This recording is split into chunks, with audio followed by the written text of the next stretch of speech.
8월 9일 수요일 하나님께서 우리에게 주신 말씀 함께 묵상하도록 하겠습니다. 성경 예레미야 17장 1절부터 18절까지입니다. 유다의 죄는 금강석 끝 철필로 기록되되 그들의 마음판과 그들의 제단 뿔에 새겨졌거늘 그들의 자녀가 높은 언덕 위 푸른 나무 곁에 있는 그 제단들과 아세라들을 생각하도다.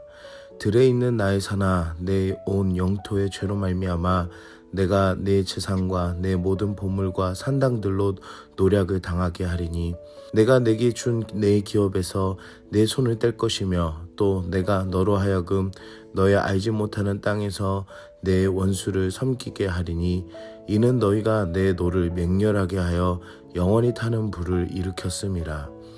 여호와께서 이와 같이 말씀하시니라. 무릇 사람을 믿으며 육신으로 그의 힘을 삼고 마음이 여호와에게서 떠난 그 사람은 저주를 받을 것이라. 그는 사막의 떨기나무 같아서 좋은 일이 오는 것을 보지 못하고 광야 간조한 곳 건건한 땅 사람이 살지 않는 땅에 살리라. 그러나 무릇 여호와를 의지하며 여호와를 의뢰하는 그 사람은 복을 받을 것이라.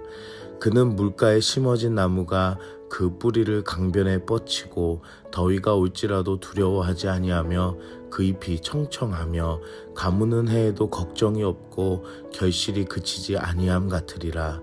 만물보다 거짓되고 심히 부패한 것은 마음이라. 누가 능히 이를 알리오마는 나 여호와는 심장을 살피며 폐부를 시험하고 각각 그의 행위와 그의 행실대로 보응하나니 불의로 치부하는 자는 자고새가 낳지 아니한 알을 품은 같아서 그의 중년에 그것이 떠나겠고 마침내 어리석은 자가 되리라.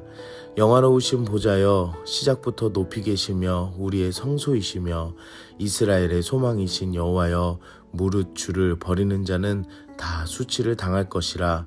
무릇 여호와를 떠나는 자는 흙의 기록이 되리오리니 이는 생수의 근원이신 여호와를 버림이니이다.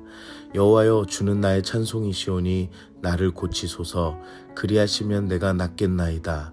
나를 구원하소서. 그리하시면 내가 구원을 얻으리이다. 보라, 그들이 내게 이르기를 여호와의 말씀이 어디 있느냐 이제 임하게 할지어다 하나이다. 나는 목자의 직분에서 물러가지 아니하고 주를 따라 싸우며 재앙의 날도 내가 원하지 아니하였음을 주께서 아시는 바라. 내 입술에서 나온 것이 주의 목전에 있나이다. 주는 내게 두려움이 되지 마옵소서. 재앙의 날에 주는 나의 피난처시니이다. 나를 박해하는 자로 치욕을 당하게 하시고 나로 치욕을 당하게 마옵소서. 그들은 놀라게 하시고 나는 놀라게 하지 마시옵소서. 재앙의 날을 그들에게 임하게 하시며 배나 되는 멸망으로 그들을 멸하소서.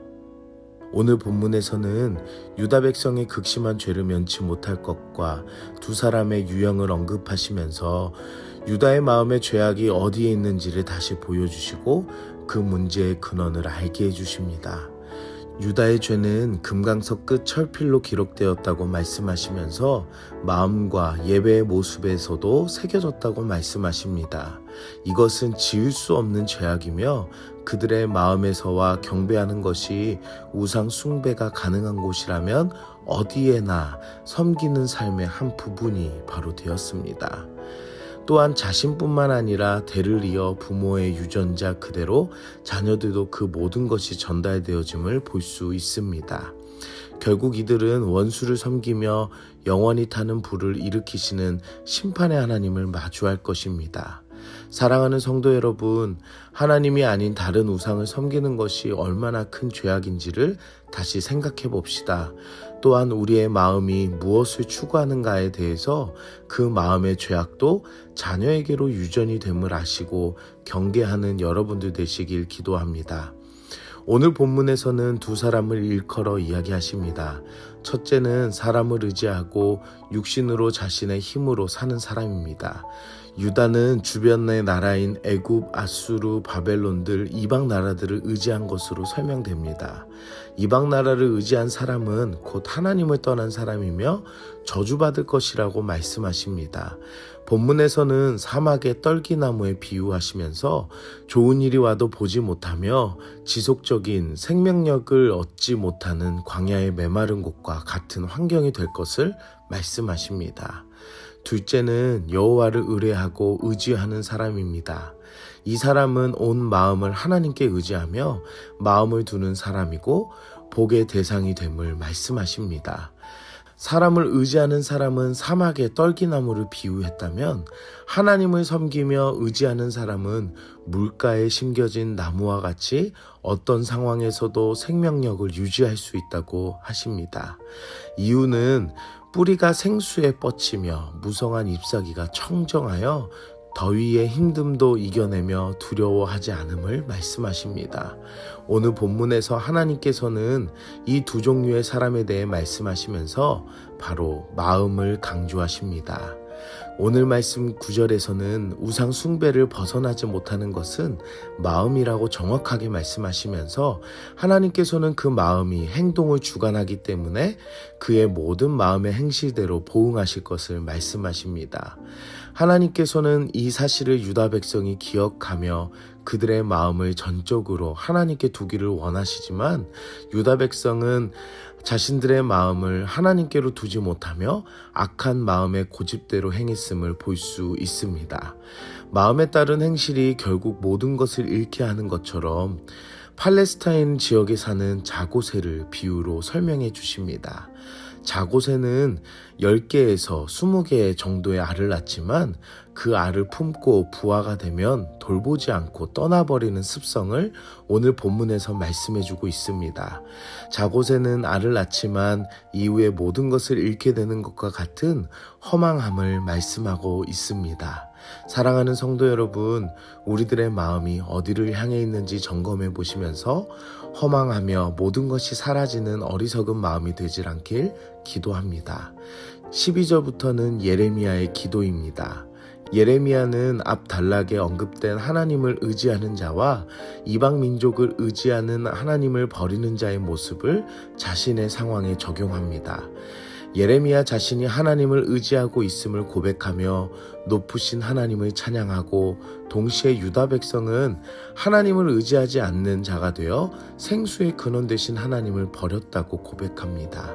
예레미야는 거짓 선지자들과 지도자들과 달리 하나님의 말씀을 바르게 선포하는 시점에 모든 이들에게 공분을 사며 거짓이라는 조롱과 핍박으로 많은 어려움을 겪고 있었습니다.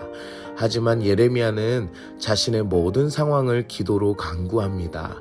그리고 그에 따른 하나님의 응답이 있을 거란 확신의 3가지 근거를 말하고 있습니다. 첫째는 16절에 자신의 직분을 회피하지 않고 하나님의 말씀대로 순종했다고 합니다. 둘째는 유다 백성에게 임할 재앙의 날을 원하지 않았고, 셋째는 예레미야의 입술에서 나온 대언의 말씀이 하나님께서 아시고 증인이심을 확신했습니다. 그리고 자신이 당시에 입었던 조롱과 핍박을 하나님께 기도로 아뢰며 재앙으로 보복해 주실 것을 호소합니다. 사랑하는 성도 여러분, 십자가의 길이 외로운 길이며 때로는 조롱과 핍박으로 힘들게 할 때가 있습니다. 세상이 추구하는 반대의 방식으로 하나님의 자녀로 순종을 따라가는 삶이 외로운 영적 나그네와 같을 수 있지만 오늘 말씀을 보며 예레미야는 자신이 하나님의 편에 서 있음을 알고 있었고 그 어려움을 하나님께 기도로 간구하는 모습을 보게 됩니다. 우리의 신앙과 간구하는 마음이 하나님만을 의지하는 삶이기에 시냇가에 심은 나무처럼 생명력 있는 자임을 아시는 여러분들이 되시길 기도합니다. 오늘 우리는 무엇을 적용할까요? 보이지 않는 마음이 행동을 주관합니다. 지워지지 않는 죄악의 원인은 나타내지는 모습이 아니라 보이지 않는 마음이며 하나님께서는 그 마음을 보신다고 말씀하십니다. 나의 마음은 하나님만을 의지하는 시냇가에 심겨진 나무인지 아니면 보이지 않는 마음으로 착각하며 사막에 심겨진 떨기나무와 같은지 생각해 봅시다. 그리고 우리가 걷는 믿음의 길, 순례자의 길에 대해 예레미야처럼 하나님께 마음을 두고 간구하는 여러분들 되시길 축복합니다. 함께 기도하겠습니다. 사랑의 하나님, 오늘도 말씀으로 은혜 주시니 감사합니다. 내 심령을 성령께서 밝혀주셔서 다시 하나님께로 나아가게 하시니 감사합니다. 시냇가에 심겨진 나무처럼 하나님만을 의지하는 우리의 신앙이 되게 하시고 그 마음 따라 이 세상에서 구별된 하나님의 자녀로 살아가며 간구하는 우리들이 되게 하여 주시옵소서. 예수님의 이름으로 기도드립니다. 아멘.